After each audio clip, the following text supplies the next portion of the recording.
see these millionaire media pundits on TV clutching their pearls about someone standing a murderer when this is the United States of America, as if we don't lionize criminals, as if we don't have, we don't stand murderers of all sorts, and we give them Netflix shows. There's a huge disconnect between the narratives and angles that sort of mainstream media pushes and what the American public feels.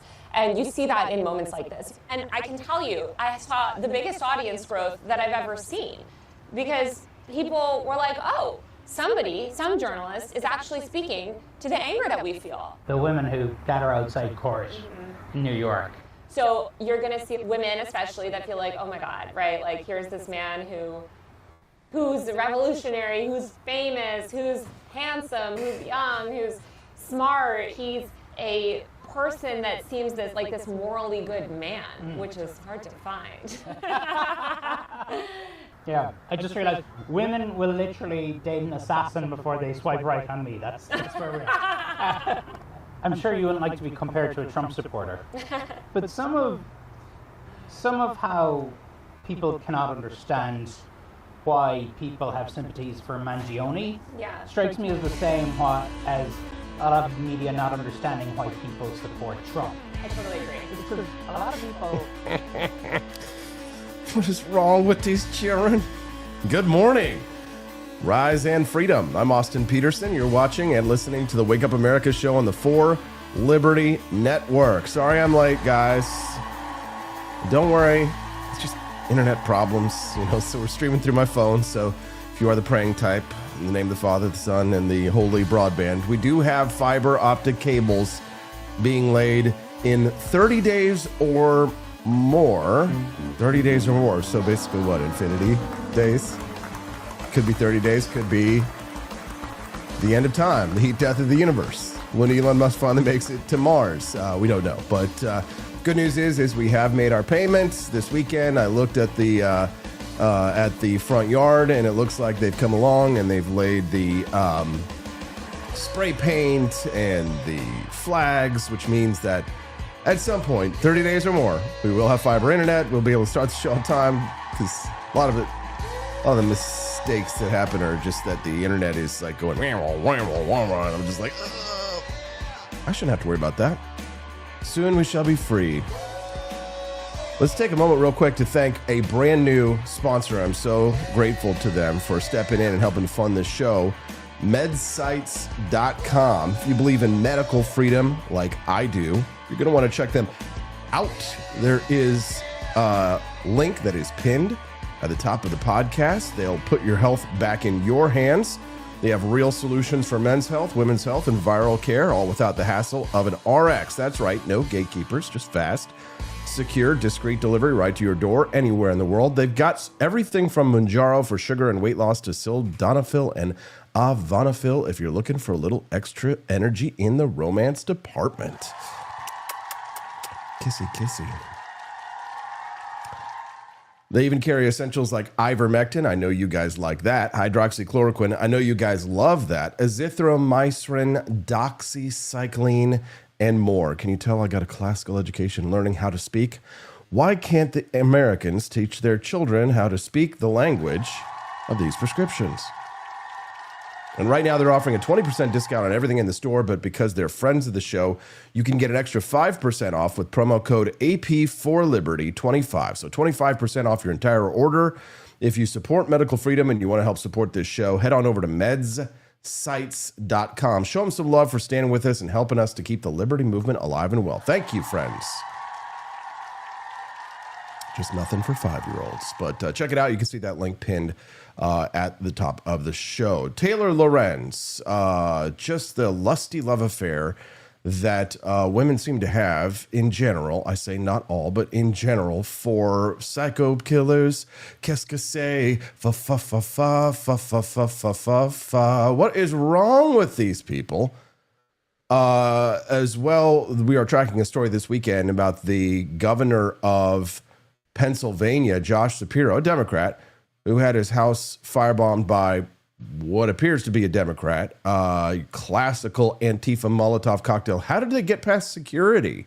Some grim photographs of the mansion being burned down as waves of leftist violence, which has occurred across the country since Donald Trump's election, continue to smolder as the United States just becomes more and more bitterly divided. Well, thanks to people like Taylor Lorenz. But one man's not standing for it. One man is on a mission from the left to try and make his country a better place by being reasonable, being respectful. Bill Maher meeting with Donald Trump in the White House.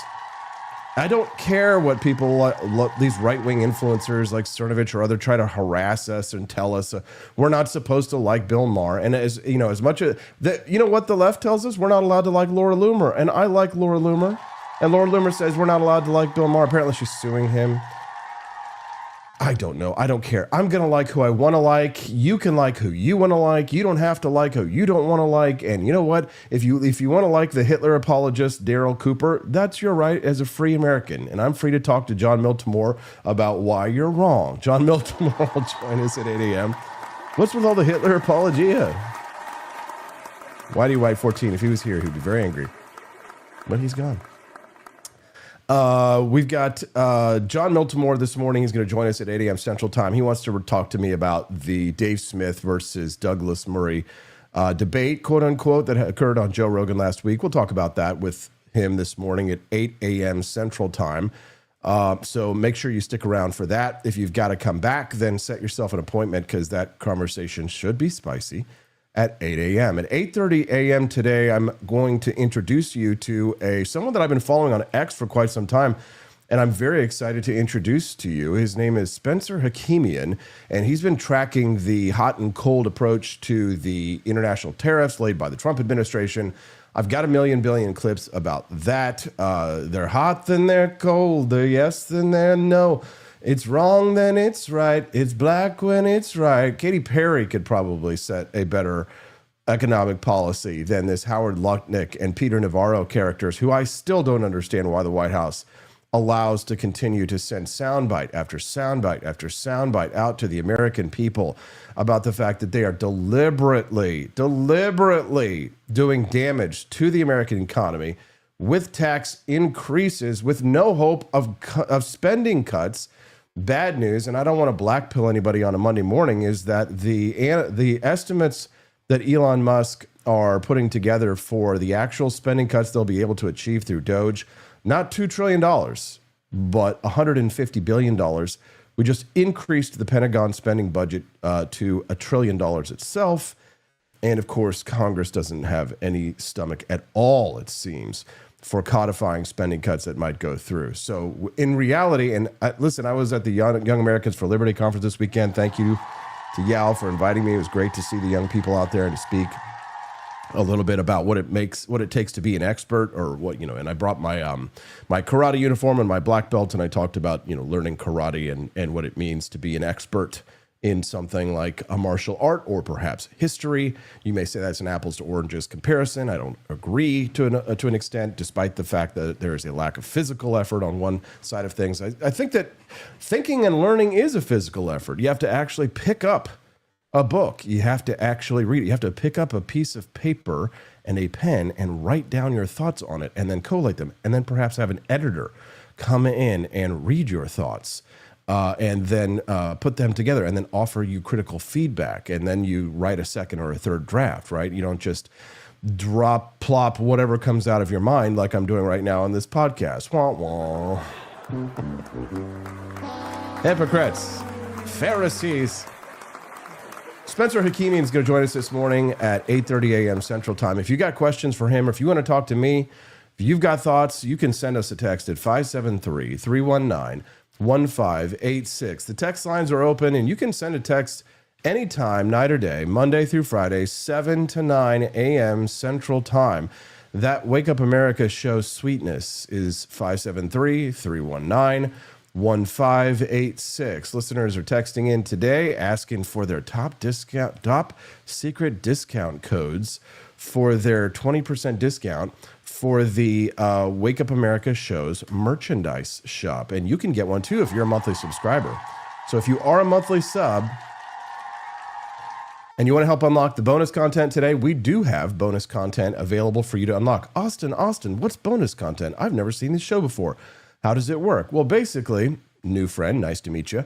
If we raise $75 either in Rumble Rants or in purchases made at forlibertyshop.com, you can see some excellent items that we have for sale in the shop right there in front of you. Then we unlock bonus content, which is typically a mini documentary about news or politics. Today is a mini documentary is called The Anarchist and the Republican, which is a story about two men who couldn't have looked more different, but somehow ended up on the same side of something that really matters, which is what we love, freedom. So if you'd like to unlock that bonus content, maybe grab a box of our very popular and delicious Franklin's Electric Elixir. By the end of the show today, you will see our 5-minute mini documentary, The Anarchist and the Republican. Everybody's been loving the Lego style of our mini documentaries. So I highly recommend that you make a Rumble Rant, support the Wake Up America show, get a little sweet bonus content, and do good for your country. It's good for everybody. It's good for freedom. It's good for me. It's good for you. It's good for baby Hazel. And we all get to have more fun. What do you say? Go to forlibertyshop.com and unlock that sweet, sweet bonus content. And now for what I know you've all been waiting for, I'd like to give you my book report on my visit to the White House.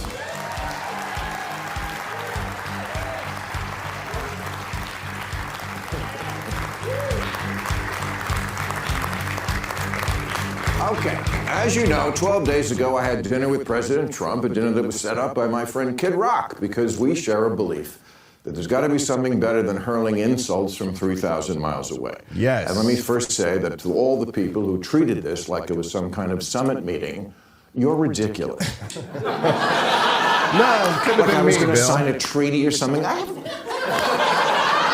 have no power. I'm a fucking comedian, and he's the most...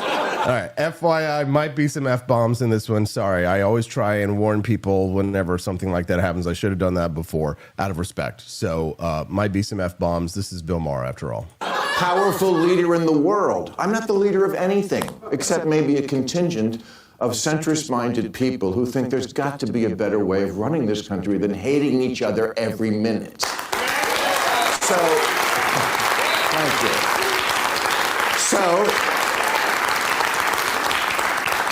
Okay, so meet up in person. Maybe it'll be different. Spoiler alert, it was. First good sign, before I left for the Capitol, I had my staff collect and print out this list of almost 60 different insulting epithets that the president has said about me. Things like stupid, dummy, lowlife dummy, sleazebag, sick, sad, stone cold crazy. Really a dumb guy, fired like a dog, his show is dead. There's 60. I brought this to the White House because I wanted him to sign it, which he did. So, just a little behind the scenes kind of stuff. The people that you were hearing clapping the loudest and the most enthusiastically are the producers of that show. I know a producer clap when I hear one. Nobody claps that hard for somebody holding up a piece of paper with a signature on it like that.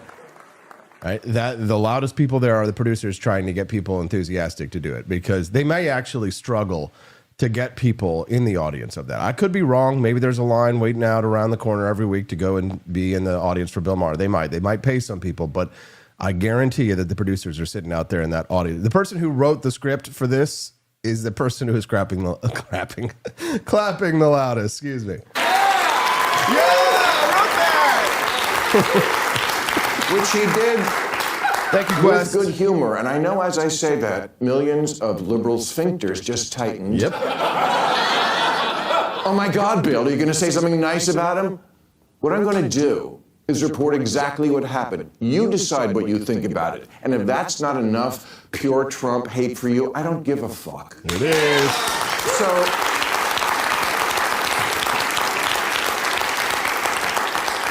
So no, I didn't go MAGA. And to the president's credit, there was no pressure to. After we left the Oval Office, he showed me the little room off the office, you know, the one where Clinton used to. Okay. The blowjob room. Okay. Come on, Bill. Well, not anymore. That's where they keep the merch now. Seriously. That's what I call my merch room. No, Austin, no, stop it. I know. No, God, please, no. Well, I do this show in a mud closet. It is. And he gave me a bunch of hats, but he didn't ask me to take a picture in one, which I appreciated. The guy I met is not the person who the night before the dinner shit-tweeted a bunch of nasty crap about how he thought this dinner was a bad idea and what a deranged asshole I was. I read it and thought, oh, what a lovely way to welcome someone to your house. I welcome everybody to my house. What's up, Dick? It's John Rail over in the chat. Haven't been here for a while, huh, John? I really didn't like the idea of you coming back to the show, and I don't much like it now. I'm obviously just kidding. Welcome back, John. Quest helping unlock that bonus content. He started it off. We all only have to hit $75 raised, and we've already got $1. So guess what? Only 74 more to go. So make sure you hit that For Liberty shop. Let's just unlock it early so we can get it all done, because I got 2 amazing guests and incredible topics and a million billion clips. So it's going to be hard to try and hit that goal by the end of the show, because I got to plug, but I don't have time to plug, because I got so much content. Hit forlibertyshop.com, guys. Buy some boxes of coffee and maybe a copy of that beautiful book, Calvin the Coolest President.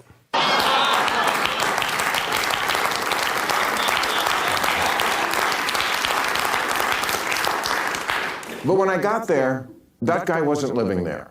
Now, does Trump want respect? Of course. Who doesn't? My friend said to me, what are you going to wear to the White House? I said, I don't know, but I'm not going to dress like Zelensky, I'll tell you that.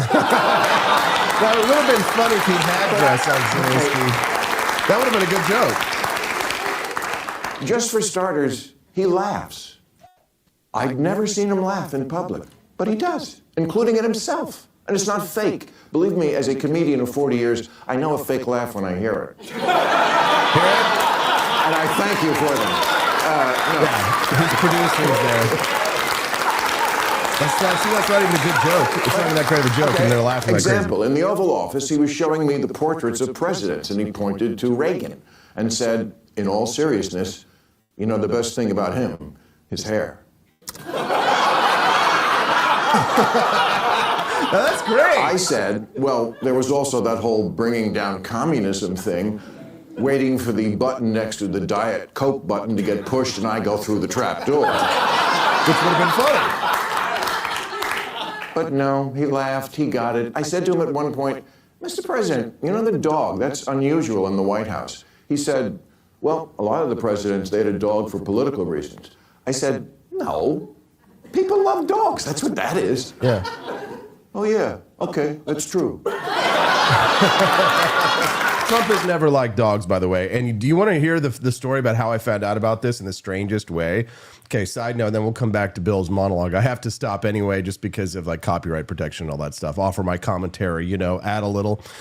But I found out that Trump didn't like dogs because Calvin Coolidge loved animals. And so in our book, Calvin the Coolest President, it talks about how he had a menagerie, like a literal zoo. I don't know if he had it at the White House, but he did have he had a pygmy hippo that was his pet. And he loved dogs. He was raised on a farm like you do back in the late 1800s. And Calvin Coolidge, of course, loved dogs. And so I actually posted a quote from Calvin Coolidge where he says, don't trust a man who doesn't like dogs. And Donald Trump apparently, I didn't know, didn't like dogs. I just started getting hammered by MAGA people who thought that it was an attack on Donald Trump, which I guess it is, by Calvin Coolidge. But I didn't know that Donald Trump, whoopsie, didn't like dogs. How do you know something like that? I mean, who doesn't like dogs? But I mean, Trump's very much a neat freak and cleanliness, and trust me, I get it. Dogs can have like some nastiness about them. A lot of people a lot of Arab people don't like dogs as well for cleanliness purposes and things. Like, I understand. That's how I found out that Donald Trump doesn't like dogs. Is I got hammered by MAGA people for posting a Calvin Coolidge quote about dogs. I don't know. I just thought it was a good quote. I'm telling you, it happened. At one point, we were walking through his amazing tour of the whole house. And I don't remember exactly what we were talking about, but it must have been something with the 2020 election, because I know he used the word lost. And I distinctly remember saying, wow, I never thought I'd hear you say that. There are still some Trump supporters who will crucify you if you say he lost in 2020. He didn't get mad. He's much more self-aware than he lets on in public. I believe that. Look, I get it. It doesn't matter who he is at a private dinner with a comedian. It matters who he is on the world stage. I'm just taking as a positive that this person exists, because everything I've ever not liked about him was, I swear to God, absent, at least on this night with this guy. Bob, Kid Rock, told me the night before, he said, if you want to get a word in edgewise, you're going to have to cut him off. He'll just go on. Not at all.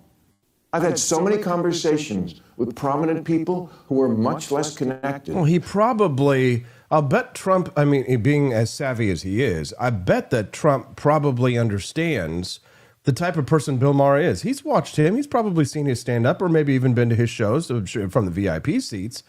But Trump probably is able to gauge the character or the type of person that he's speaking to.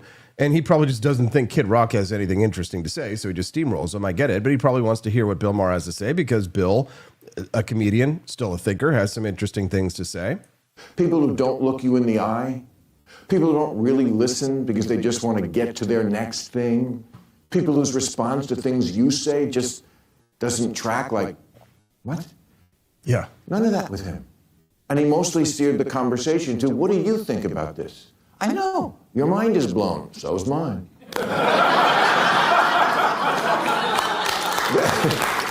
it really shouldn't be, Bill, because, I mean, I think that living in this liberal fog of this bubble in Los Angeles has really not done Bill a whole lot of favors. There were so many moments when I hit him with a joke or contradicted something, and no problem. At dinner, he was asking me about the nuclear situation in Iran in a very genuine, hey, I think you're a smart guy, I want your opinion sort of way.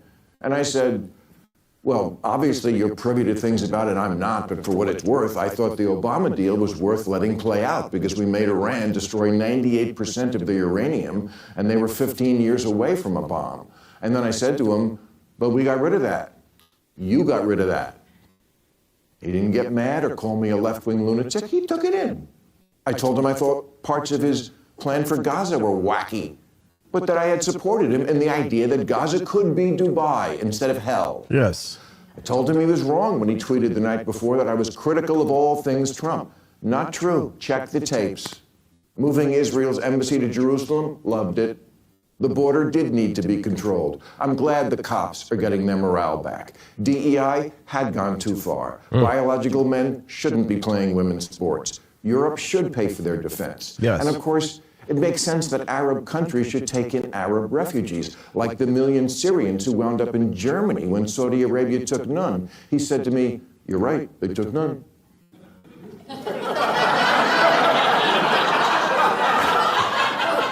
Yeah. I said, well, you should remind your boyfriend in Saudi Arabia that the next time you see him.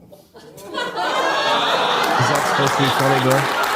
Oh, I work on this show and I'm getting paid to do this and laugh. Oh. It's like, come on. He's like so close, and then he just like he drops these bombs, these stinkers.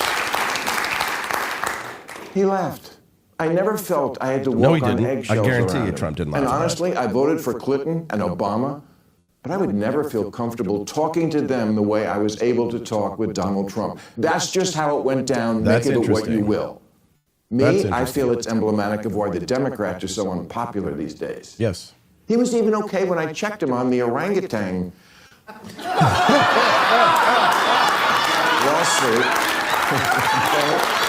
He was.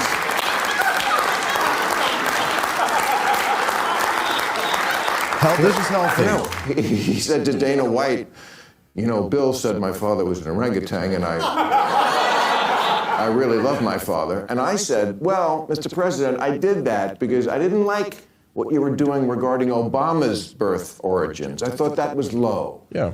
Again, no anger, just a little smile as if to say, yeah, I get it. The most surreal part of the whole night was when I got home. I flew back right after the dinner, and I'm in bed watching 60 Minutes from the night before. And there's Trump in one of their stories, standing at a podium in a room that looked to me like one of the rooms and places we'd just been in. And he's ranting, "Disgusting, you're a terrible person." And I'm like, who's that guy? What happened to Glinda the Good Witch? Okay, kind of funny. And I mean, Trump, he goes on and on, but I feel as if Bill has learned an important lesson. He's probably the last liberal on the left.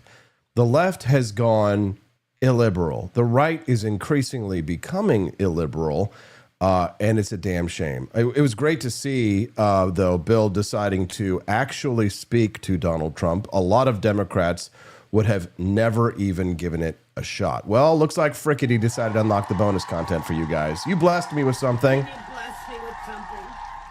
Oh, God. Money-wise. Oh, gosh. Thank you so much to Frickety for unlocking the bonus content for us these days. It's always tough to hit that $75 bonus goals, but when we hit it with, boom, one purchase like that. Fred, thank you, sir. Appreciate you. Got that video for you right now. When we come back, we'll talk about Taylor Lorenz and this fascination with killers, anarchists, leftists. Antifa guy burns down the mansion in Pennsylvania, the governor's mansion in Pennsylvania. Fire and chaos, dogs and cats living together, anarchy. It's the Wake Up America show on the 4 Liberty Network.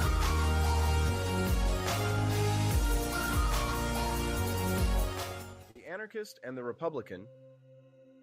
Let me tell you a story about two men who couldn't have looked more different, but who somehow ended up on the same side of something that really matters: freedom. One of them rode in on a motorcycle, once called an anarchist by the FBI, and a guy who helped the Black Panthers when their leader needed a ride. His name was Carl Hess. He'd ghost-written speeches for Barry Goldwater and Joe McCarthy, but eventually turned his back on Washington, corporate power, and the war machine. The other was a clean-cut Republican who once worked for Richard Nixon and wrote speeches for Ronald Reagan. His name was John McCloughy. He believed in decentralization, local power, and pushing back against big government, not from the outside like Hess, but from within the system. These two men met one day in a Vermont cabin in the 1970s. They'd never spoken before, but they ended up talking for hours in the kitchen like old friends, because despite the different paths they'd taken, they had come to the same conclusion. The real enemy was centralized power. Carl Hess, once the ultimate DC insider, was living in a group house, riding motorcycles, dodging FBI surveillance, and teaching welding to inner-city kids. He wrote a now-famous essay in Playboy called The Death of Politics, which helped launch the modern libertarian movement. John McCloughy was building cabins in Vermont, riding freight trains, fighting land use planners, and trying to get the Republican Party to care about black power, worker ownership, and neighborhood control. Both men believed in self-reliance, decentralization, and in putting power back in the hands of regular people, not bureaucrats. They fought for communities to own their homes, their businesses, their futures.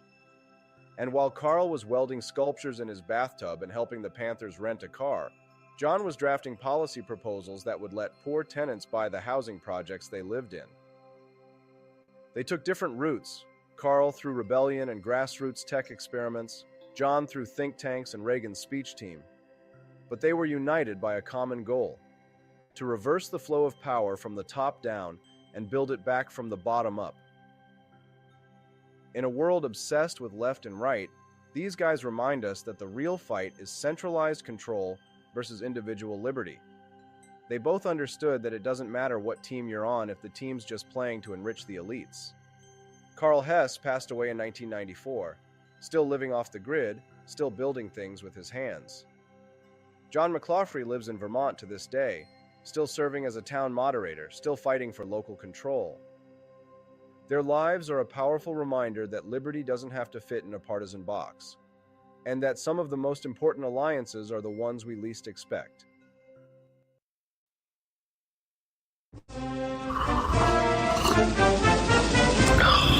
Tired of spending your hard-earned money on woke corporations that don't share your pro-freedom values? Fed up with sipping liberal lattes and progressive cappuccinos? Introducing Founding Flavors from AP for Liberty Shop. Get your day started with Washington's Revolutionary Roast. As robust and principled as the man himself, this blend is the shot of energy heard round the world. Or maybe you want to taste the fervor of freedom with Adams's Patriotic Perk. It's as dynamic and balanced as the U.S. Constitution, sure to awaken your spirit of liberty. For the aficionados, we've got the Jeffersonian Java, a complex mix of flavors that speaks volumes about your refined tastes. And don't forget Betsy's Liberty Lullaby, our decaf option, crafted with the same care and dedication Betsy Ross put into our Star-Spangled Banner. This blend lets you enjoy the taste of freedom anytime without losing sleep. No woke beans here, folks. Just pure, patriotic, pro-freedom flavors brewed with love for liberty. So why compromise your principles for a cup of coffee? Stand up for your values, perk up your patriotism, and start your day the American way. Get your founding flavors at apforlibertyshop.com.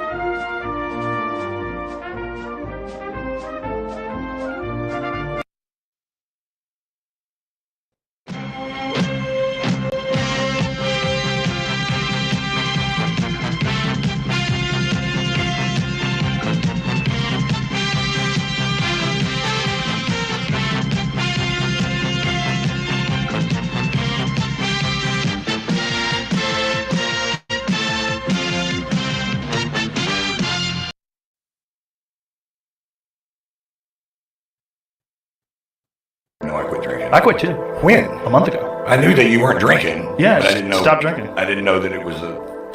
Yeah, I think I'm done. Yeah. For no reason other than it's not good for you. I didn't have to. I enjoyed it. But the days after drinking were just too rough.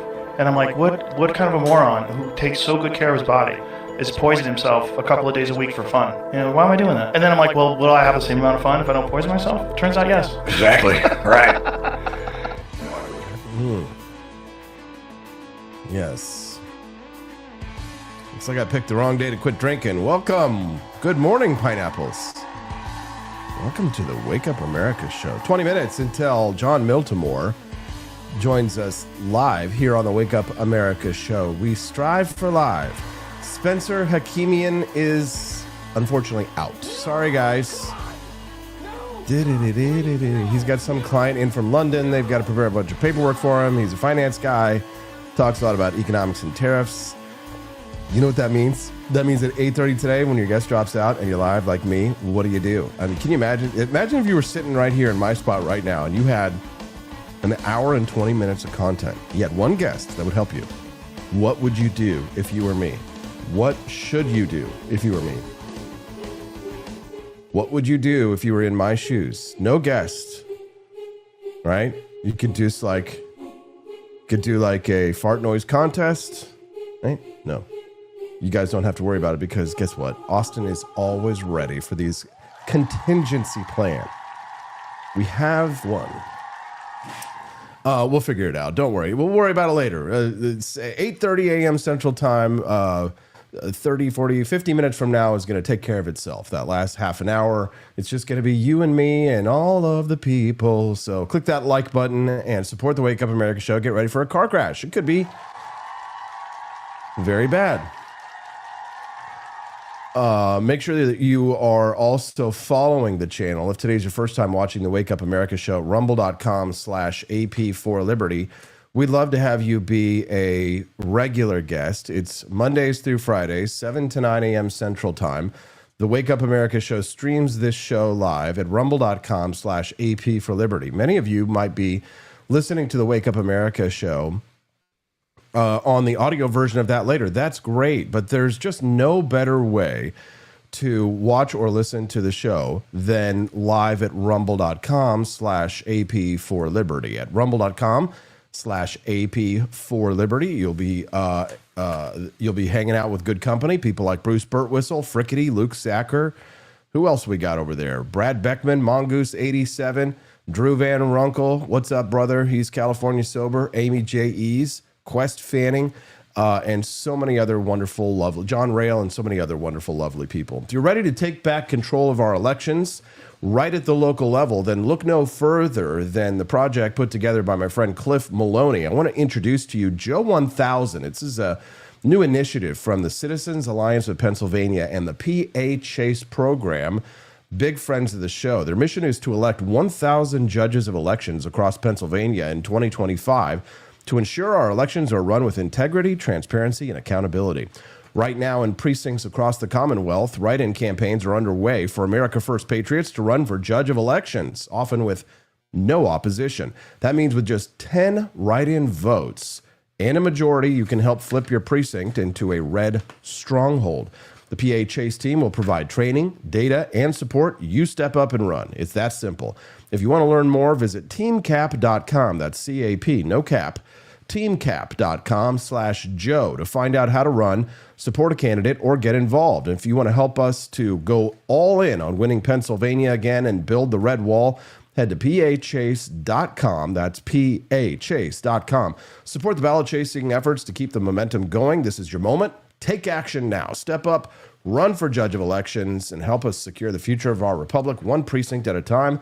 Thank you to the boys, guys and gals at the PA Chase, and thank you for being big supporters of the Wake Up America show.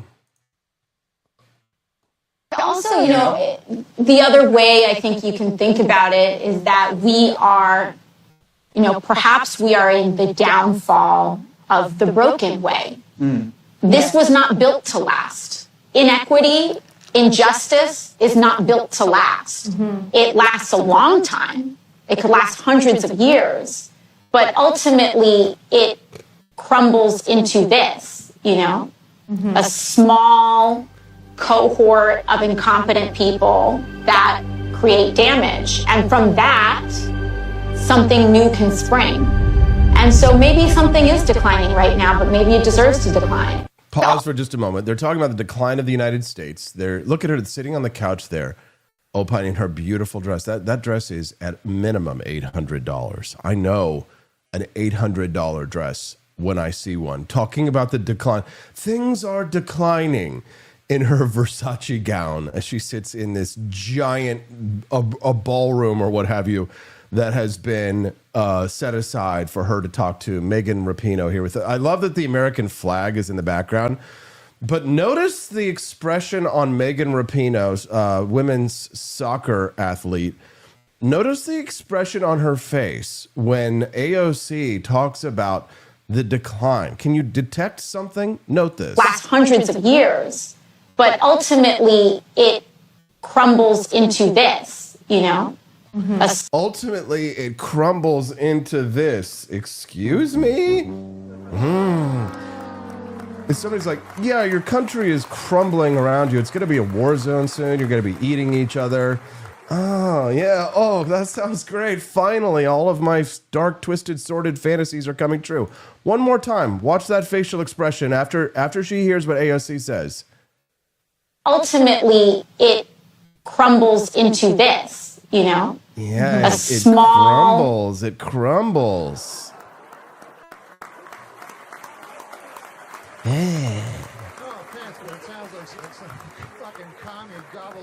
Oh, Norm MacDonald, we missed you so much, brother. We've got about 15 minutes until we speak to our friend John Miltimore. Miltimore's going to talk to us a little bit about the news of the day. I want to talk to him about everybody's fighting over this debate between Douglas Murray and Dave Smith over the weekend. I actually gave a speech at the Young Americans for Liberty conference in St. Louis on Saturday and gave a full and thorough explanation, not for necessarily my review of the debate itself, so much as this concept of what it means to be an expert. And I just posted it over at my X account this morning. So if you have been looking for my speech at Young Americans for Liberty, you're in luck. Head to my X account this morning. And the title is it's posted under is Can American Libertarianism Be Saved? Only with strong karate and a little help from the experts. My speech at the Young Americans for Liberty conference in St. Louis is available now at my X account. I'll go ahead and pin it to the top there for you guys so that you can find it nice and easy. American Libertarianism, Can It Be Saved? Only with strong karate and a little help from the experts. There you go. You're the best.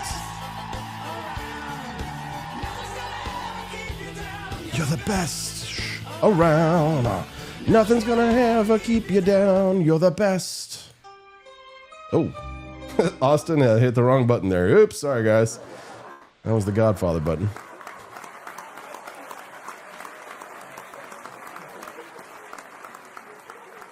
This great country of ours is moving very rapidly in the direction of oligarchy. The United States of America today is increasingly becoming an oligarchy. More and more moving toward an oligarchy. We are moving in the direction of oligarchy. We will move even more rapidly in the direction of an oligarchy. This great country is evolving into an oligarchic society.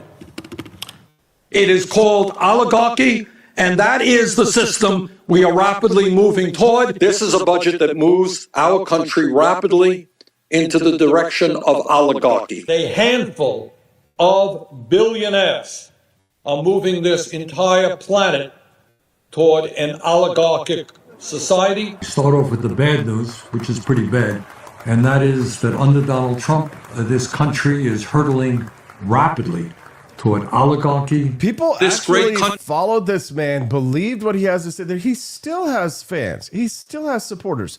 1993 all the way to 2025, 94, 95, 2007, 2012, 2014, 2015, 2017, 2018. Fascinating. This guy, he's not even correct. It's not even an oligarchy. It's more like an autarky, unfortunately.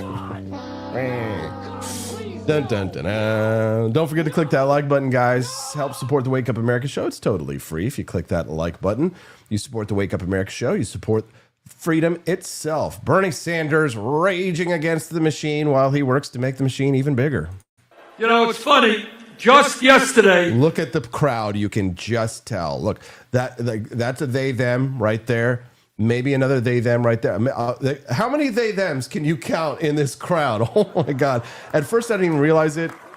Here's the soy boy with the beard to cover the rather weak chin. Otherwise, I mean, it is the stereotype right here. Our good friend Elon Musk. Did he say my good friend Elon Musk? You know what's funny is how you could see how much Elon triggers them. Watch their faces, okay? Don't look at Bernie. Look at the crowd here. See these two, I guess, ladies right back here? Watch these two down here. And then you can't really fully see them. Hold on, let me move the video screen. Sorry, guys. You're like, Austin, what the hell are you talking about? Here, let me punch it up there. There you go. Now you can see them both, right? Okay. Thank you. Yes. I'm doing a million things at once. Working between two computers. Watch the look on these two ladies' face in the bottom right-hand corner, right down here. See these two? One in the blue and the red next to her. Okay. Watch their faces after Bernie says Elon Musk. See that? See? Okay, what does that remind you of? Mr. Musk sent out a tweet. Pause. Hold on. I'm gonna YouTube it. If you guys can tell me what does that remind you of from pop culture? You should know it. George Orwell. Huh? I'm doing this live, you understand. Okay, here we go. Here it is.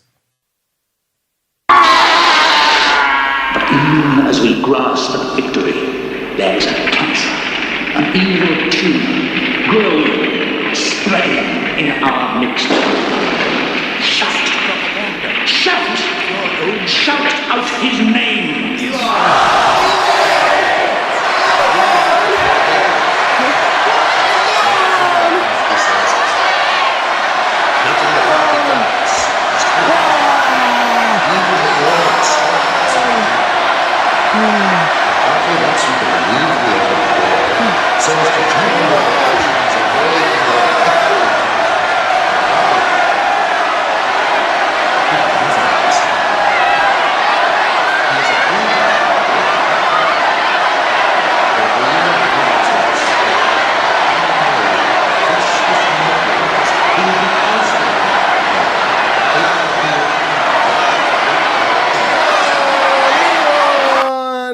It would be funny if it weren't so scary.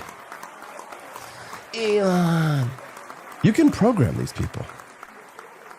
These people are easily programmed. You can program them to attack. They will commit acts of violence. So I can confirm at this point, as we put out already, we are conducting an arson investigation, and we're conducting an attempted homicide and aggravated arson investigation. That is the paradigm that we've operated in. A lot of the investigative tasks have focused on the who up until this point. Amy J.E. says the left is so obtuse these days, they don't even realize 1984 was written about them. Not only that, they think it was written against conservatism. Like, listen to this. This is wild. I'm going to pull up a headline for you. Amy, I'm so glad that you said that because this is fascinating. And I wrote about this like 10, 12 years ago when it first happened, but this is where the left is. Hold on. Watch this Google search and you just know that you are so absolutely correct. Here we go.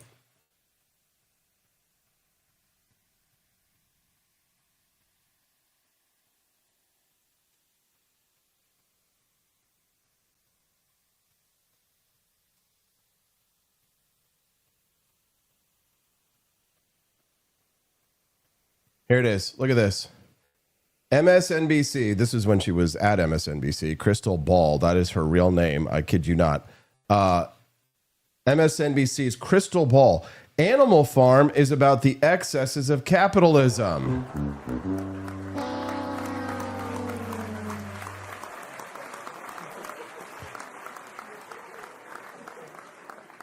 You might think George Orwell's Animal Farm is an allegory for the dangers of communism. Wasn't it penned by a famous critic of that system? But MSNBC knows better. Crystal Ball was discussing the French economist Thomas Piketty's Capital in the 21st Century, suggesting Piketty has received the Cold War. Why would you drop all the way to the bottom? I did not even click on that. Anyway, yada, yada, yada. I was tired the next morning. Crystal Ball was suggesting that Animal Farm, isn't that Orwell's political parable of farm animals where a bunch of pigs hog up all the economic resources, tell the other animals they need all the food because they're makers, and then scare up the prospect of a phony boogeyman every time their greed is challenged? Sounds familiar. Yeah, it sounds like what happened under Joseph Stalin and communism in the Soviet Russia, you idiot.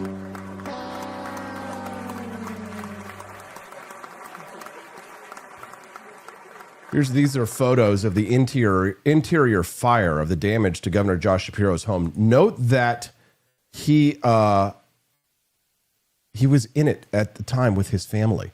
And as you can see, here is the man who allegedly committed the arson. You can see right here, he's your typical MAGA Republican type.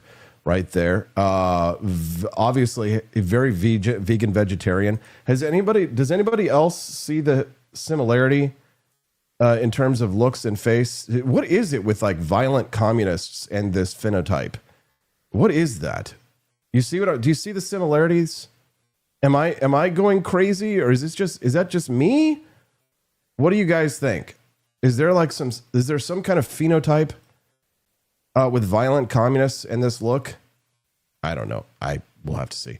I have got to play for you. Oh, this. If you say, I've decided that Churchill is the bad guy in That's not what he said. That's not what he said. Oh, what does that say?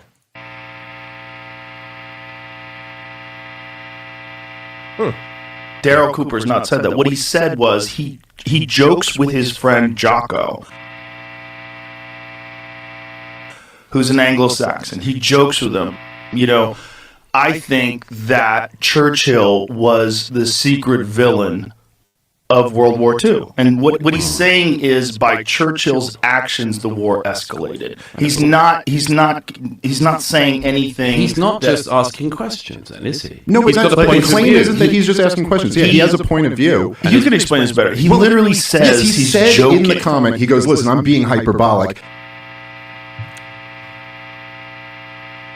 And then he once again disclaimed, he goes, and I'm not claiming Churchill committed the most atrocities or was the worst part, but in many ways, I do view him as the chief villain, as my hyperbolic. I know that sounds like hyperbole. It sounds like, which means it's not hyperbole. Right, Dave? I know that sounds like hyperbole. This is what we call moving the goalposts.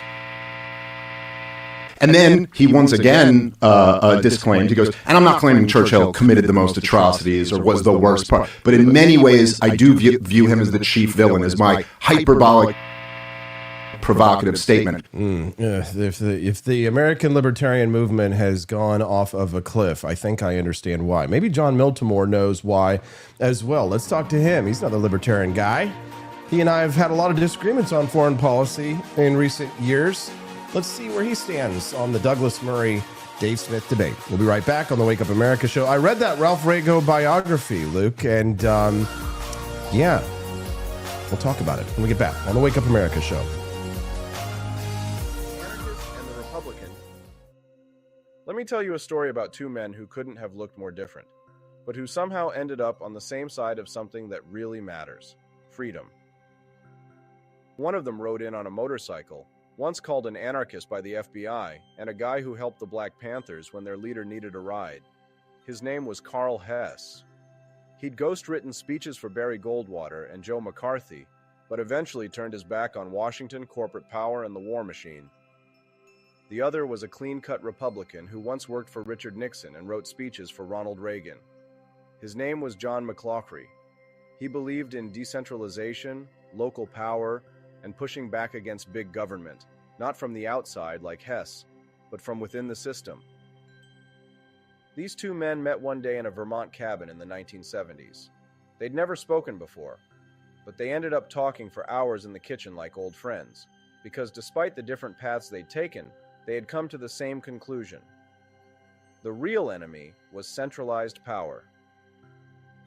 Carl Hess, once the ultimate DC insider, was living in a group house, riding motorcycles, dodging FBI surveillance, and teaching welding to inner-city kids. He wrote a now-famous essay in Playboy called The Death of Politics, which helped launch the modern libertarian movement. John McCloskey was building cabins in Vermont, riding freight trains, fighting land use planners, and trying to get the Republican Party to care about black power, worker ownership, and neighborhood control. Both men believed in self-reliance, decentralization, and in putting power back in the hands of regular people, not bureaucrats. They fought for communities to own their homes, their businesses, their futures. And while Carl was welding sculptures in his bathtub and helping the Panthers rent a car, John was drafting policy proposals that would let poor tenants buy the housing projects they lived in. They took different routes, Carl through rebellion and grassroots tech experiments, John through think tanks and Reagan's speech team. But they were united by a common goal: to reverse the flow of power from the top down and build it back from the bottom up. In a world obsessed with left and right, these guys remind us that the real fight is centralized control versus individual liberty. They both understood that it doesn't matter what team you're on if the team's just playing to enrich the elites. Carl Hess passed away in 1994, still living off the grid, still building things with his hands.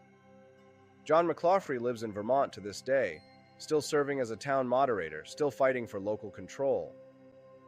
Their lives are a powerful reminder that liberty doesn't have to fit in a partisan box, and that some of the most important alliances are the ones we least expect.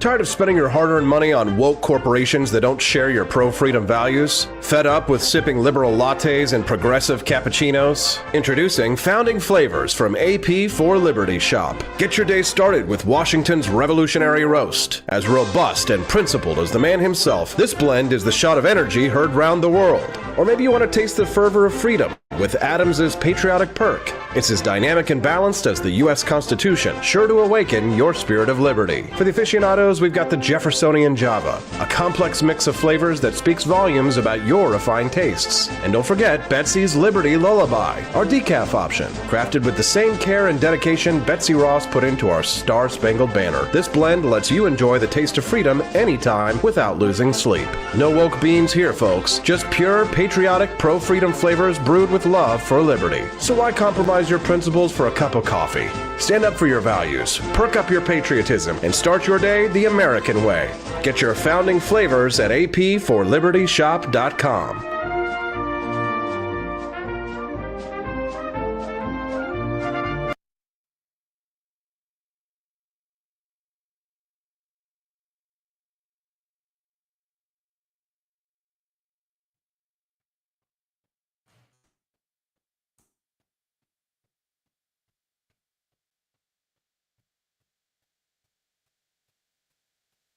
If you throw a lot of shit out there, there's some point at which I'm just raising questions is not a valid thing. Mm-hmm.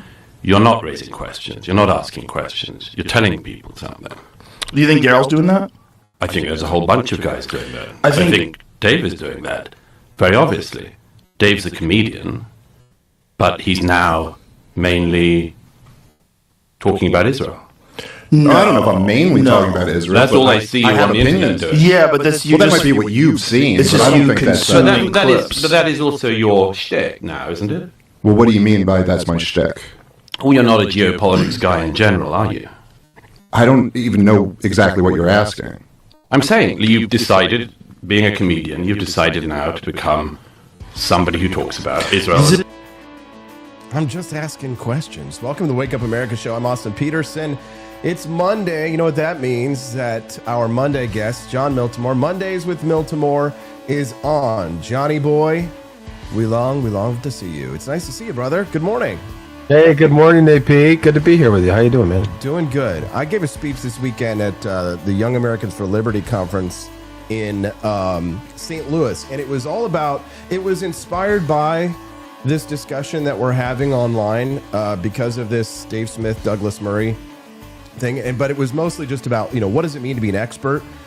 How do you, how can you be convinced that the person you're listening to is an expert? I talked a little bit about martial arts training and things like that, and I dropped that whole speech like 20 minutes ago over on my X account if anybody wants to watch it. But I guess I'll start by asking you, John, what is it that makes an expert in your mind? Do you trust the experts, or do you go to Mexico to have them do your fillings? Do you hire a local certified credentialed doctor to do your colonoscopy, or do you hire Pedro, the dime store colonoscopist?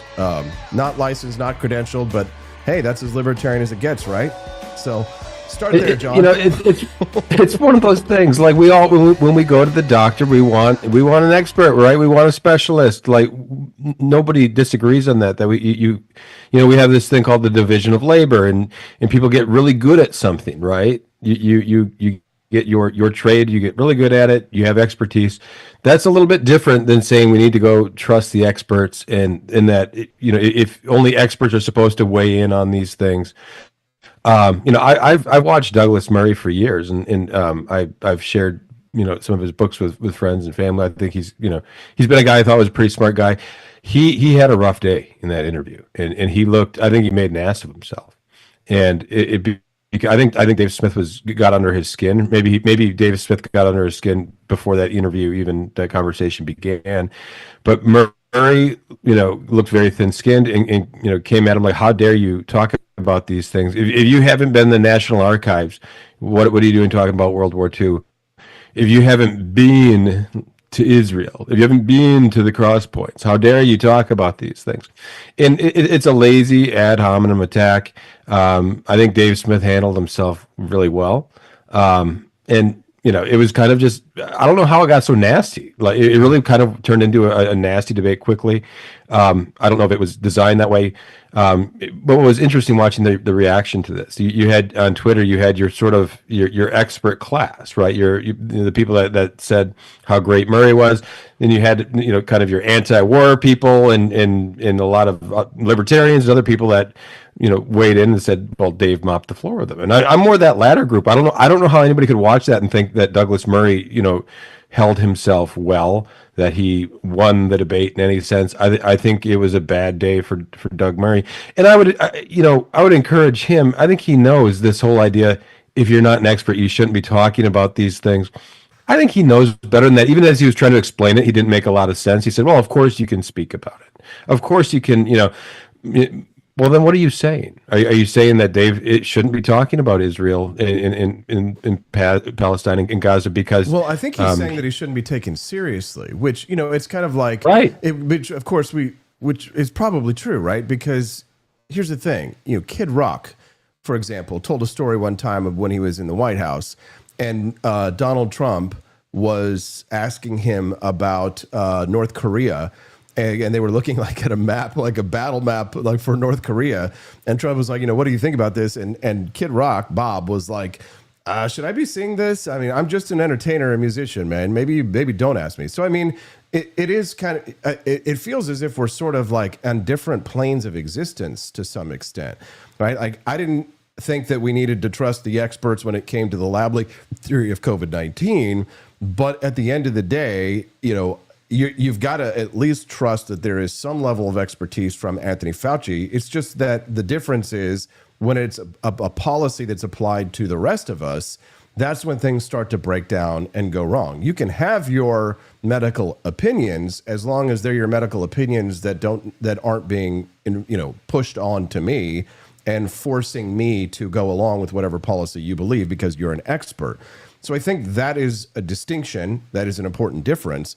But in regards 100%. To the conflict between Israel and Palestine, I think I disagree that this concept of proximity, to dismiss this concept of proximity, I think that Dave's supporters in this, and I'm the opposite of you on this one. I think that the problem is that the conspiracy brain retardation of the libertarian movement has made us think that people who are kind of dumb sound intelligent and people who are intelligent sound dumb. I think that I think public education and the push towards idiocracy, right, it's not what you say, it's how you say it. I think that is contributing to the dialogue on this and the part of it. And the reason why people don't trust Douglas Murray or people find him to be, grating or abrasive or think that he didn't do well is because of the idiocracy. It's because Americans don't like British people sounding condescending to them in a British accent. If someone has an American accent or someone has a British accent and the British person is condescending to the American, most of us feel like, let's grab the muskets, Benjamin Franklin, and go 1776 again. So I think that is a problem because, I'm an expert in public speaking. I am an expert in public speaking. And as an expert in public speaking, here's my authoritative opinion on this. And that is that the crowd doesn't care what you say. It cares how you say it, John. Do you disagree? I do. I've watched enough British people to know that sometimes I'm impressed and I like their smarmy accent. At times that I think, hey, I like what he's saying. He's doing great. You think other people feel like you. You think most people feel like you are like you. You think that most people listen to Ron Paul going, and the Fed, and they're like, I like hearing that. Or like Robert F. Kennedy Jr. saying, vaccines and autism. And you don't think that colors how people feel about Of course those it does. people? And there's research on this, right? I think going back, the one that everybody points to is Nixon versus Kennedy. Those debates years ago when people who listened to the debate all said Nixon won. People who watched the debate said Kennedy won, and the reason was because JFK looked calm and he looked good, and Nixon looked sweaty. So all of these things do play into it. In a British accent too, you could put me and somebody else, and we could have a debate. And let's say all things were equal, I would lose because the British guy sounds better. Right? So I get that some of that does play. But, the problem was Murray didn't have a lot of substance in that debate, right? everything, there was a lot of straw manning, and you can go through this. Those videos have already been made. They're counting the straw men that he's throwing out. I would have liked to have seen a little bit more substance on Gaza, and it's not one of those things. I don't talk a lot about that issue because it's a complicated issue. There's certain places you don't go unless you're really well versed in it, and that's one of for me. I would have liked to see them have that discussion. I had a debate with Dave Smith about Gaza after October 7th, and I can tell you, Dave didn't know as much as his followers think he does, because there were multiple instances when I had to educate him about things like, who is it that's preventing water from getting to Gaza? Spoiler alert, it's not Israel. It's because Hamas has actually issued licenses in order for you to be able to dig a tunnel to get a well on your own property, which is, fascinating, interesting. Libertarians should probably have something to say about that one. But I feel as if what's happened is that Dave has been ideologically captured by the anti-war movement in the United States, which largely is communist and neo-communist in terms of their foreign policy. They've mostly swallowed the Kool-Aid from Howard Zinn and the People's History of the United States. I know this because I've been in it for 20 years. I spent the first 5 to 7 years saying, no, these people don't hate America. They don't wish destruction on America.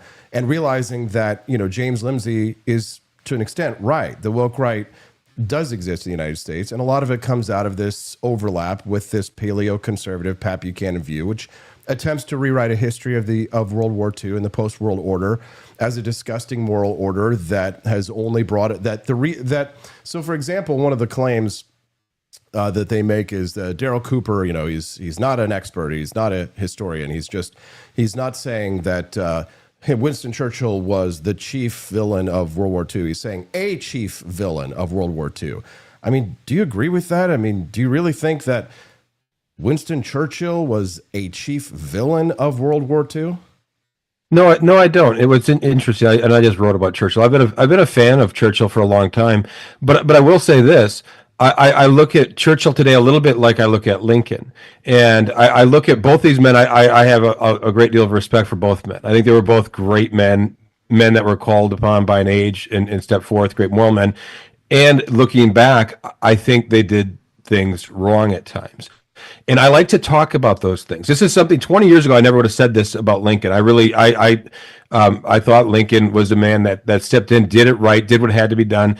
Looking back, I say, okay, there's a lot that was done here that I don't think it should have been done. And I think if it would have been done differently, we might not have some of the problems today. Is that Monday morning quarterback? Of course. And Lincoln didn't have that. Churchill didn't have that. They were men in the moment doing what they thought was best and did great things. But I do want to be able to look at the Civil War. I do want to be able to look at World War II and say, hey, what was it? Was this the right thing? Is there a moral problem with the way we did this? And you can look at that with the UK. You can look at that with the United States. There were things done in World War II. We should say, well, was that really the right thing to do? And I don't like that we're not allowed to talk about some of those things. And I find it a bit grating if you even try to go there. They you get painted as Now that all that said, I do think I've saw Daryl Cooper's tweets. I haven't seen all the Ian Carroll videos. He said specifically that it was morally preferable. It was infinitely preferable to have Adolf Hitler in control of Paris than to allow gay people in Paris at the Olympic Games. I saw that. Yeah, I saw all kinds of this. It's almost like a troll. You're a Christian, John. You think that's a troll? Oh, I think whether you want to call it like I think he was probably serious. Don't get me wrong. It's like I'll say this. He's a provocateur, right? Oh. I think, I don't know this person. I don't want to. This is my opinion. He looks like a provocateur who's doing this. This is sort of what we reward this. Is there right? Any moral here's your opportunity. Any moral condemnation for Nazi trolls from John Miltimore? Yeah, no, absolutely. I think what he's doing is irresponsible, and I assume Dave Smith would say this too. I've never met Dave Smith. Irresponsible, so you want him to shut up, and you want to silence his freedom of speech. Of course not. No, like here, but I see. That's the difference. We have the right to be irresponsible. We have the right to do these things, and if that movement is gaining steam on the right, and I agree with you, Austin. I think it maybe was, and I think maybe some of the wokeness was people that were freaked out that there is maybe an undercurrent on the right that maybe I didn't see 10 years ago or 5 years ago. I look at it today. I did, and I wrote about it. I really did. I'll share with you one of my articles I wrote about 15 years ago about meeting my first Nazi. in the Ron Paul movement.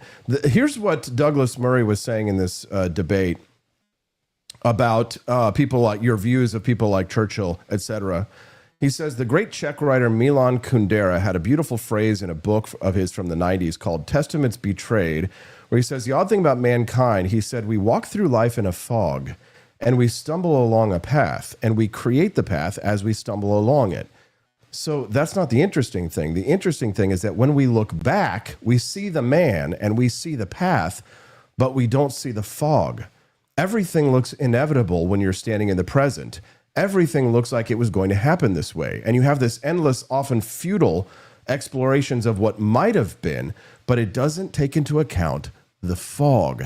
And if there's any problem that the American libertarian movement seems to suffer from, it seems to be this concept of a 2020 hindsight. And this is why we are overgrown with conspiracies and conspiracy podcasters, so much that they're trying to revamp and revitalize Adolf Hitler, John. Whether it's the John F. Kennedy conspiracy or the LBJ and the night of the second attack that was fake and that created the Vietnam War, right? The false flag, et cetera, et cetera. We look back with perfect vision at what happened in history and say, well, Ronald Reagan should have just let communism fail on its own and it would have fallen because it's an economic... Yeah, but for how long and how long should people have done it? And how would he know how long it would take for communism to fall? Isn't this probably the great fallacy that, yeah, I mean, a lot of Americans may suffer from, but it's kind of a unique problem that we have in the libertarian movement that I think is holding us back. I imagine you disagree. I wouldn't say that. I would say that the hindsight fallacy is real. And it's not just real in our politics. It's real. Like I talk to traders that are like this, and they always like, oh, I owned Palantir and I had it and I just everything is inevitable. Like you look back and like you see what you could have done. Like if I only had held it, I should have known. Like it was obvious. No, it wasn't obvious. It looks obvious now because Palantir was trading at 120 or Nvidia or whatever it is. Politics is the same way. And that's why I do, whether it's Reagan during the Cold War or Churchill, World War II, or Lincoln during the Civil War, I can look and say, like, I think that they were great, man. I think they did this right, but I think they did that wrong. Let's talk about that. That doesn't diminish what they did, because you're right. They're making decisions on the fly. They don't know how the story ends. And Kundera is right. I love Kundera as a writer. I got several of his books behind me. Brilliant guy who saw Czechoslovakia when the Soviet tanks poured in, and got to see violence up close, and wrote several great books on this. If you look historically, yeah, it's easy to say that he shouldn't have done that. Lincoln shouldn't have shut down the newspapers. Lincoln shouldn't have suspended habeas corpus, right? He felt he had to at the time. Do I think it's good to do that, though? Do I think it's good to shut down newspapers, even if it helps you win? I can't say that. I can't say, Lincoln did the right thing by shutting down. I'm not asking to like be blithe or anything, but I'm just asking, did you know that there is the ability to suspend habeas corpus if there is a war? Yeah, I mean, of course, right. Like there's moments where civil liberties, where you can declare martial law, right?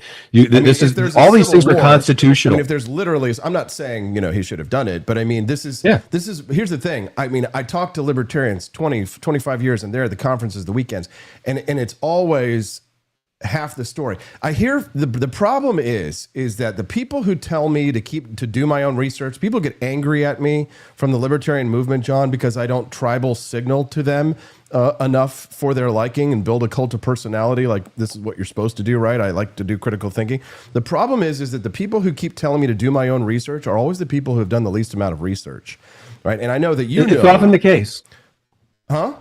That's often the case. It's often the case. That is often the case. Yes. Is that I have to get, and here's the thing. So I have to say, when things happen, like we get called out by Javier Milei. I don't know if you remember the Hoppe versus Milei brouhaha. Mm-hmm. Okay, yeah. So you've done your own homework. You've done your own research.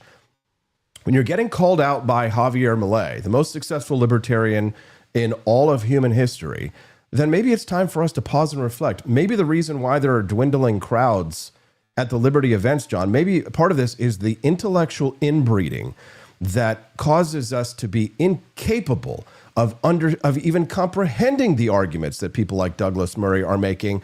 So then we get to just turn around back to our audiences and declare victory, and nobody has learned a goddamn thing. Am I? I just didn't see. I did not see Douglas Murray make a lot of arguments. What I did was what I heard him saying. Well, you shouldn't be talking about this. You haven't been to the cross points. You shouldn't be talking about Israel. You've never been there, Dave. You don't think proximity matters? Yeah, you don't think proximity matters? You don't think that? I think it can. As a journalist, you don't like if you had two journalists side by side, and both of them are writing about the conflict. One listens to conspiracy podcasts, and the other one goes to the front and actually experiences it. You don't think that matters at all, John? I think it can, and let's not forget when Murray goes on his press trips, he's taken by the state of Israel, goes and takes him where they want. When he goes to Ukraine, he gets a special trip goes where on the let's not get assassinated tour. I get it. Yeah, he doesn't do what Vice magazine used to do. I get it. There's other people that have done this. Like Lincoln Stevens was doing the same thing. You're moving the goalposts. Answer the question, John. Does it matter? I already did. Does proximity matter? I said proximity can be helpful. I think if you have the means, if you have the ability, go see something, right? Most people don't have the ability and means to drop everything they're doing and say, I'm going to take a trip to Gaza and see for myself, right? I think what this was doing is Murray saying, I've done that. I've been there. Have you been there, Dave? And it was a way to win the argument by just that he's done. It does win the argument. It does win. I don't think that doesn't win the argument. John, if your shtick is Legion of Skanks, hanging around with people talking about making poop jokes, and that's your primary career, it's listen, it's Bozo the Clown versus Albert Einstein, and of course, Bozo the Clown is going to have his fans and his supporters, right? But why are people angry when somebody comes along and honks his horn on his nose? Why would you be angry about that? You are a clown, after all. I mean, literally, you're a fucking clown. That is your job. And it would be, why not put on the makeup, so that we can actually see what we're looking at here?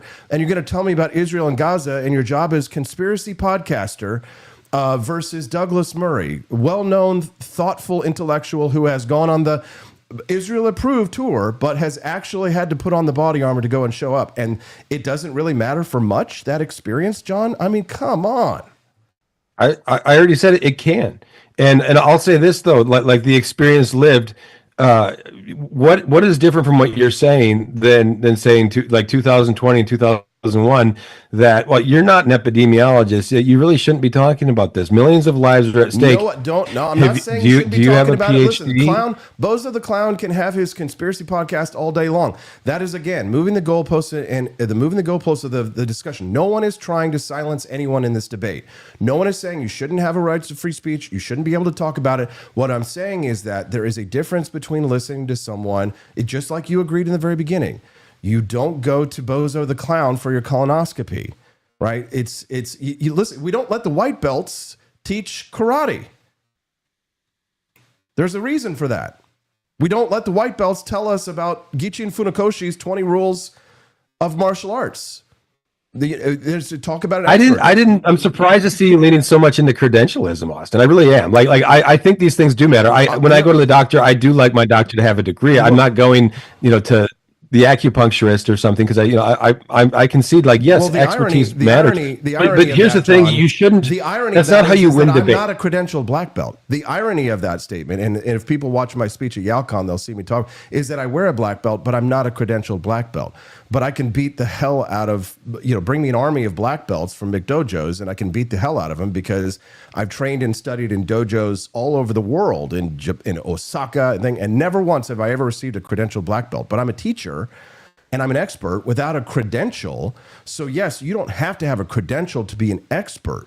But when you're talking about something like as complicated as foreign policy, you're better off 9 times out of 10 listening to an expert, not silencing the person who disagrees, but listening to an expert when it comes to epidemiology. Take their point of view. You can discard it if you like. It should be a free country.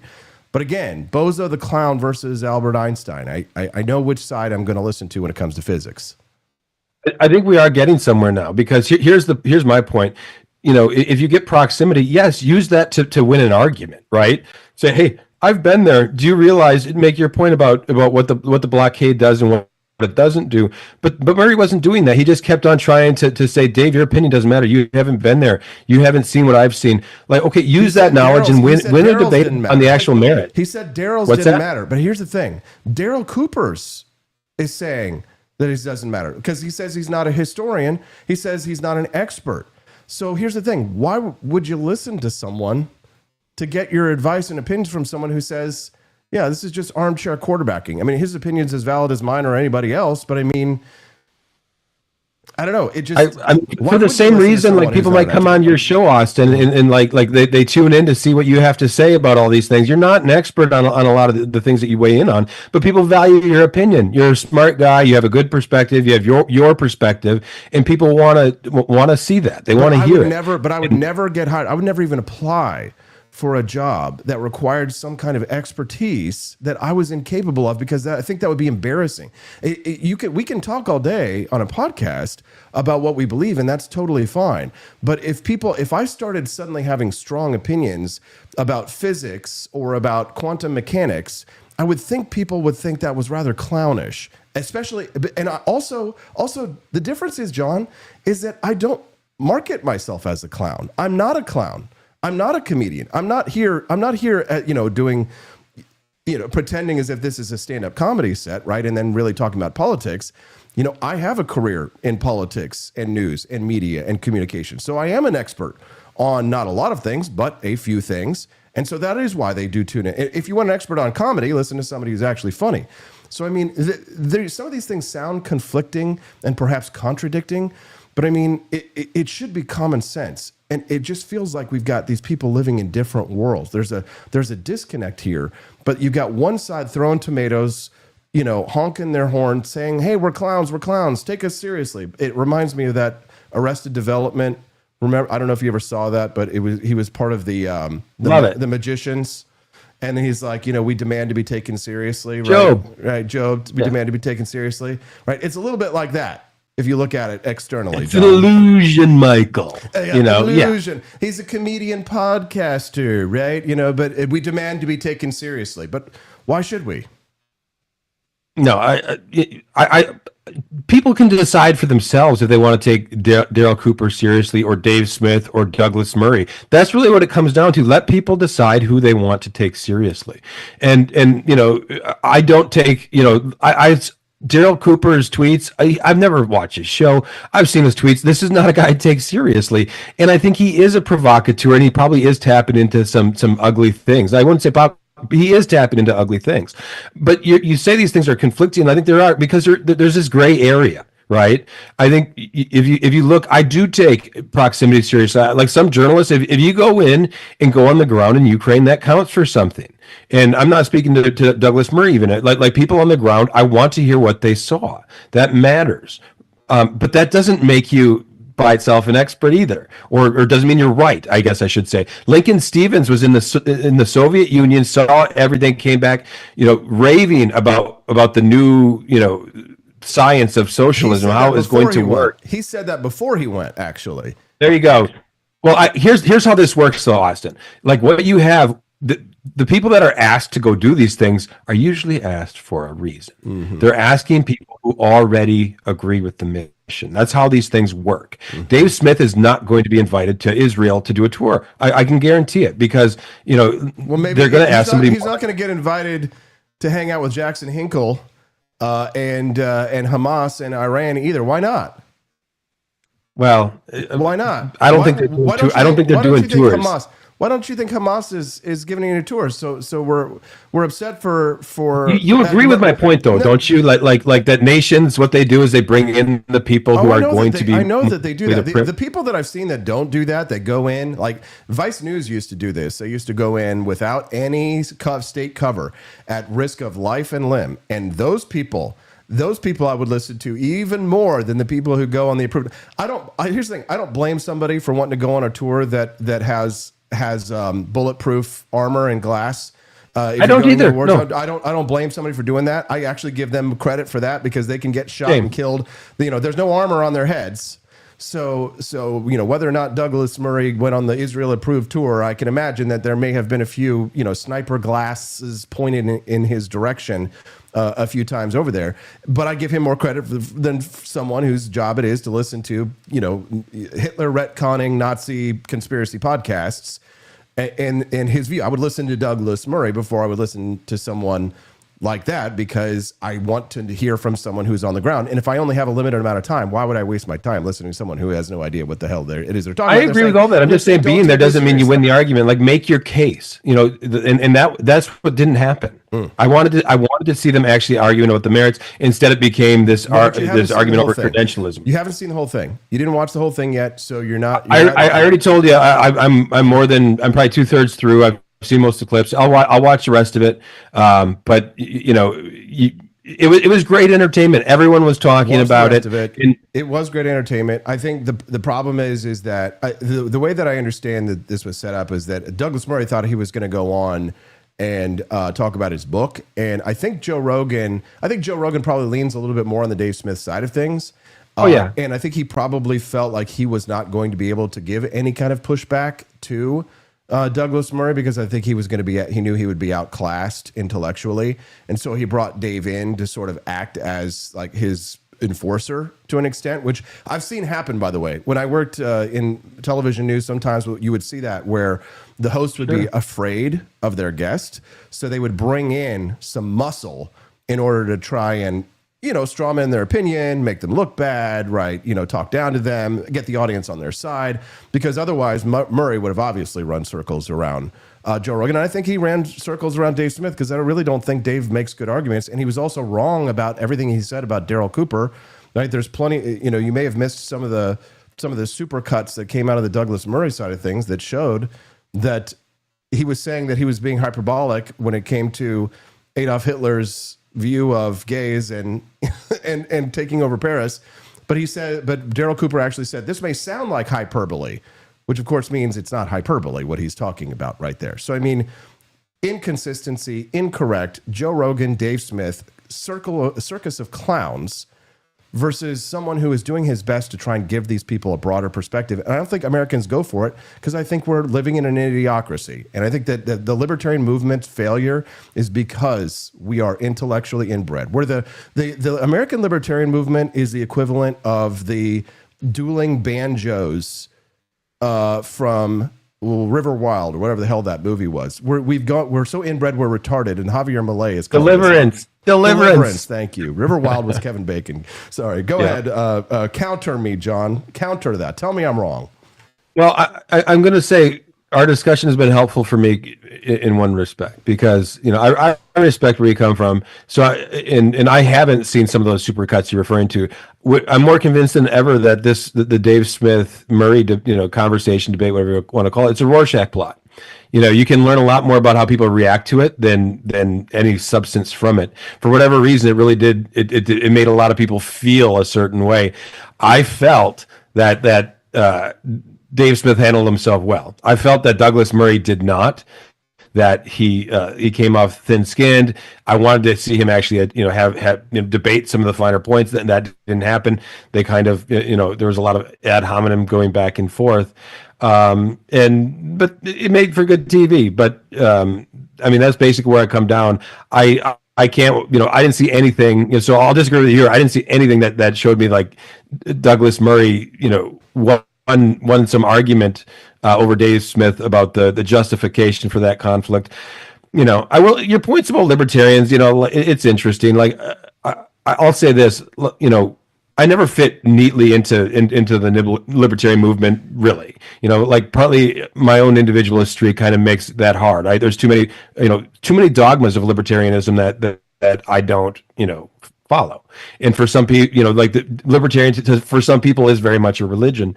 I consider myself, I'm a conservative guy. I have my classical liberal, is really where you fall in, and you find yourself homeless today a little bit, because the left has been, for me, the hard left for a long time has been crazy, and they've been terrifying to me. I got today you. The right is looking rough. We've gone over time, John. I don't want to be rude. Yeah. Are you okay to chat for another couple of minutes, or do you need me to let you go? Don't feel bad about it if you got to go. I got to run, but yeah, that's my point. Like closing point, like the right. Some of these things, we've talked a little bit about the woke right. Do I like the term? No, but there's some things that are emerging there that kind of freak you out, and I think that is probably what Douglas Murray was responding to. Some of these things I haven't watched Ian Carroll. I haven't listened to what's Daryl Cooper, and there are probably some pretty nasty things there, and I hope it isn't co-opting. You should have them. Hey, you should have them on your shows. You should have them on your. You should invite Ian Carroll. Invite the experts on this topic. Ian, I'll leave that up to you. You're the guy with the big show, Austin. That'll be your job. I'll watch when you do. What are you don't believe in freedom of speech, right? You don't want to have him on your show? What's the matter, huh? I don't have a show. You're the one with the show. Oh yeah. Well, you should interview him for your writing for your Substack, which is where, John. Where can they read your Substack? Hey, check out my the Take on Substack. Can't miss it. The Take by John Miltimore. You invite him on, Austin. I'll be your muscle. I'll be here with you Sounds to help. Good, John. I'll bring in the can hold their feet to the muscle. fire. We appreciate it. Honk, honk, honk, honk, honk. Bye, John. Have a good one. Hey, have a good one, AP. Great American workers. You we said are going to robots replace on other the networks. armies of millions of people. Well, remember, the army of millions and millions of human beings screwing in little screws to make iPhones. That kind of thing is going to come to America. It's going to be automated, and great Americans, the trade craft of America, is going to fix them, is going to work on them. They're going to be mechanics. There's going to be HVAC specialists. There's going to be electricians. The trade craft of America are high school educated Americans. The core to our workforce is going to have the greatest resurgence of jobs in the history of America to work on these high-tech factories, which are all coming to America. That's what's going to build our next generation of America. Interesting. So they're going to be screwing in little screws in the iPhones now. Thanks to the tariffs. Franklin's did a poll, says America would be better off if more people worked in manufacturing. 80% of Americans agreed with that. Interesting.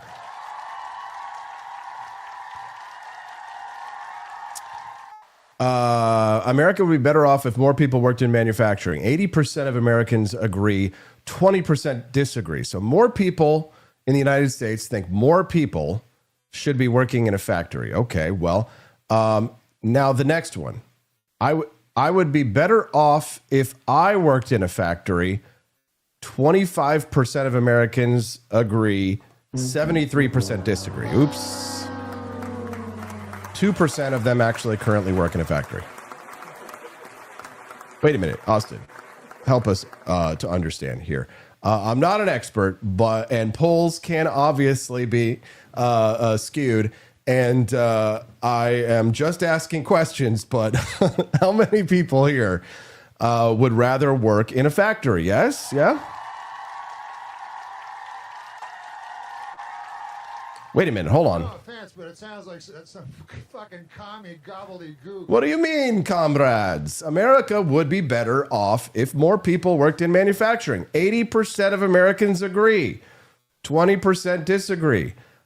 I would be better off if I worked in a factory. 73% disagree. Whoops.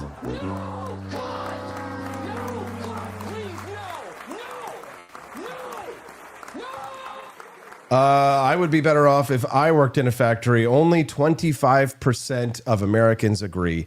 73% disagree. 2% of them actually worked in the factory. Let's give it up for the 2%. They are the 2%. Manufacturing, someone's dream, someone's American dream, just not mine. Percentage in agreement. All Americans better off if more Americans worked in manufacturing, just not me. Whoopsie. Will Run Riot says, nah, I worked at Kraft. That sucked, especially working 12-hour shifts overnight. What do you mean? Aren't you a good, patriotic American? More Americans, they think it'd be good for us to have people here in America working in factories? Let me ask you about the constitutionality of these tariffs. As you know, the Constitution, right there in Article 1, Section 8, makes it very clear that Congress shall have the power to lay and collect taxes, duties, imposts, and excises. Congress has the power to impose tariffs, not the president. And the president has cited this 1977 emergency law that doesn't mention tariffs. This is a law about sanctions, about seizing foreign assets. So how concerned are you, and are you prepared to defend this in court? As you know, there's already at least one court challenge to the constitutionality of these tariffs. The president knows the law. The president's general counsels know the law. They understand this, that Congress has passed laws that gave the president the ability to protect our national security. We need to make medicine in America. If you don't think that's national security, you're not thinking it through. We need to make semiconductors in America. We need steel and aluminum in America. Then why did they announce that there would be exemptions for big tech? Mr. Lutnick, how are we going to do that? Great American workers. You know, we are going to replace. How are we going to reshore manufacturing when the tariffs are coming, but they only attack small businesses? The Democrats, if you thought that they would be using this as an opportunity to really shine now that the administration is, for the first time since they started on their back foot with the spending problems and with the tariff problems, you'd be wrong. The Democrats, of course, are just making bigger asses out of themselves somehow. So more broadly, can you help me understand where Democrats stand on the issues of tariffs themselves? Not the back and forth, but on the issue of tariffs as an instrument of U.S. economic policy. Let me read you just a couple of quotes from some leading Democrats. Governor of Colorado, Jared Polis, tariffs are bad outright because they lead to higher prices. Minnesota Governor, obviously former vice presidential candidate Tim Walz. Every economist, conservative or liberal, will tell you tariffs just simply don't work. J.B. Pritzker, the governor of Illinois, tariffs are a tax on working families, a tax on everyday necessities.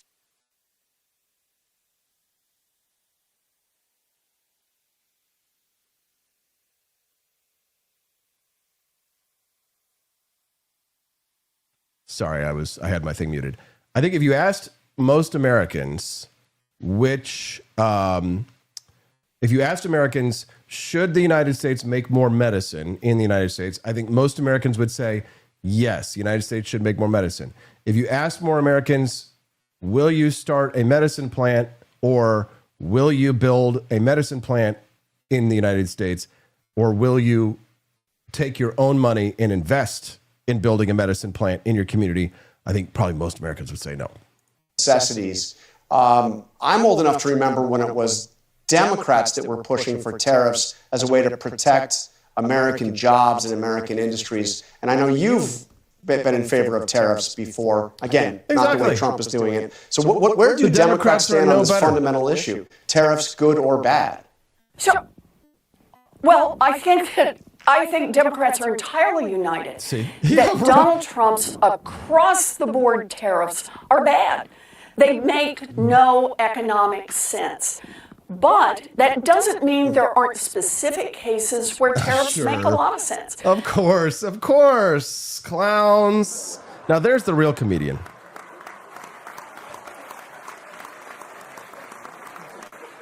Bert Crash in the chat says, I've not been as disappointed in Austin's POV as I am about this Douglas Murray shit. I love you, but wow. Bert, I've been going this way for quite some time. If you haven't been following my commentary on the foreign policy shoot, if you missed my debate with Dave Smith after October 7th, you probably would have noted, I spent the first 5 to 7 years of the libertarian movement denying accusations that libertarians hated America or that they were inviting in foreign policy worldviews that saw the United States as the primary aggressor and the poor little Palestinians and the poor little Russians having to face down the Ukrainian threat. And if you haven't been paying attention to what I've been saying about foreign policy, I'm telling you that libertarianism in the United States is completely and totally fucking retarded when it comes to foreign policy. And the reason why I am more confident about this than ever is because I've been watching the man with the plan, Javier Milei of Argentina, who has so many critics in the United States. Note that Dave Smith was actually not happy about Javier Milei getting elected in Argentina. The day after his election, you can go back on Dave's timeline and you can see where he's like, oh, I guess it's a good thing, I guess. But if Javier Milei had had the American libertarian foreign policy, they would have been all over it, right? They're obsessed. The American libertarian movement is obsessed with foreign policy, and most of them don't know jack shit about it. I'm not saying trust the experts, but I will say this, that the people who are espousing American foreign policy have outsourced their thinking on foreign policy to the experts at Anti-Warcom, who are nearly to a man communists, leftists, Antifa, people who hate America, the type of people who would firebomb, who would or at least inspire a firebombing of a governor's mansion. They are not like you or I, to a man, anarcho-capitalists, minarchists, libertarians. These are people who have read the Howard Zinn People's History of the United States, and they took it seriously. American libertarianism has gone off a cliff because of the ideological inbreeding amongst a small, tiny group of people that's getting smaller and smaller, and everyone, rather than question them, rather than questioning our sacred cows or our shibboleths, asking questions of the people who have written these books. I've read Ralph Raico's book about Winston Churchill, and it starts immediately with a libel of Winston Churchill as a boy playing with toy soldiers like a normal boy was, and it describes it malevolently as he was destined to be a great evil. Well, this sounds like people who have already made up their mind about a figure, but instead maybe they're just asking questions. Maybe Winston Churchill really was a primary evil. And I remember, again, being a young libertarian, reading the books from the Mises Institute about foreign policy, reading Ralph Raico's books, reading the foreign policy, reading Michael Shermer, but I'm talking about the man who wrote the book on the Taliban, Blowback. Michael Schaefer, thank you very much, former CIA. Read them, interviewed them all, spoke to them all directly and in person, dozens of hours of interviews. Does it make me an expert? Well, maybe not, but at least I had proximity to these people. And I'm telling you right now, most of them are full of shit. Not all of them. They're not all full of shit. But I can tell you right now, never meet your heroes. Never meet your heroes. You will be extremely disappointed. Absolutely. It's a shame. But that is the truth. And if that truth makes you uncomfortable, if it bothers you, if it makes you say, I can't support Austin Peterson anymore because he decided to think for himself and he decided to start a new school of libertarianism in the United States, we'll call it Javier Milei. Let's call it Carajoism. No, that's a bad word. Let's call it, I don't know, Afuera-ism. I call myself like a Javier Milei Republican. Libertarian, doesn't hate Jews. Doesn't think the Jews are at the center of every conspiracy in the world. Thinks that I am the master of my own destiny. That I am responsible, not only for my successes, but I'm also responsible for my own failures. It's not some mysterious, shadowy cabal, some external forces. I'm a loser because of the Jews. No, Ralph Wiggum. You're a loser because you won't get your ass up off of the couch and actually make America healthy again by taking a little time and stepping into the dojo. Watch my speech. You'll see one of the best applause lines that I said during my speech is that not enough libertarians have been punched in the face. Not enough Americans have been punched in the face. People don't understand violence. And the people who have strong opinions about foreign policy and about war seem to know the least about violence. Let's start with the book, Art of War, and then let's get our asses into the dojo. And if you're a white belt, shut up and train. Say, os, don't talk. Just say os. If we want to beat the neocons, if you want to beat the left, if you want to beat, ethnocentric national socialism, then you need to get your ass in the dojo and train. You need strong karate. You need strong punches, strong kicks. You need Kyokushinkai karate. Shomani, re, os. Domo arigatou gozaimasu. Sayonara. The anarchist and the Republican. Let me tell you a story about two men who couldn't have looked more different, but who somehow ended up on the same side of something that really matters: freedom.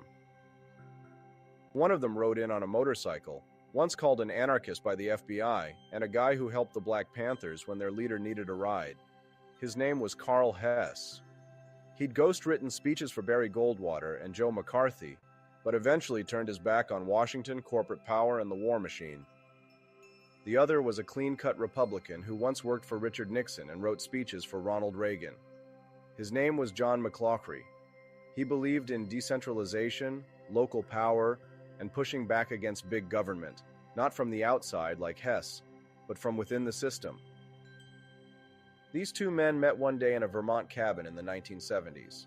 They'd never spoken before, but they ended up talking for hours in the kitchen like old friends, because despite the different paths they'd taken, they had come to the same conclusion. The real enemy was centralized power. Karl Hess, once the ultimate DC insider, was living in a group house, riding motorcycles, dodging FBI surveillance, and teaching welding to inner-city kids. He wrote a now-famous essay in Playboy called The Death of Politics, which helped launch the modern libertarian movement. John McCloskey was building cabins in Vermont, riding freight trains, fighting land use planners, and trying to get the Republican Party to care about black power, worker ownership, and neighborhood control. Both men believed in self-reliance, decentralization, and in putting power back in the hands of regular people, not bureaucrats. They fought for communities to own their homes, their businesses, their futures. And while Karl was welding sculptures in his bathtub and helping the Panthers rent a car, John was drafting policy proposals that would let poor tenants buy the housing projects they lived in. They took different routes, Karl through rebellion and grassroots tech experiments, John through think tanks and Reagan's speech team. But they were united by a common goal: to reverse the flow of power from the top down and build it back from the bottom up. In a world obsessed with left and right, these guys remind us that the real fight is centralized control versus individual liberty. They both understood that it doesn't matter what team you're on if the team's just playing to enrich the elites. Karl Hess passed away in 1994, still living off the grid, still building things with his hands. John McCloskey lives in Vermont to this day, still serving as a town moderator, still fighting for local control.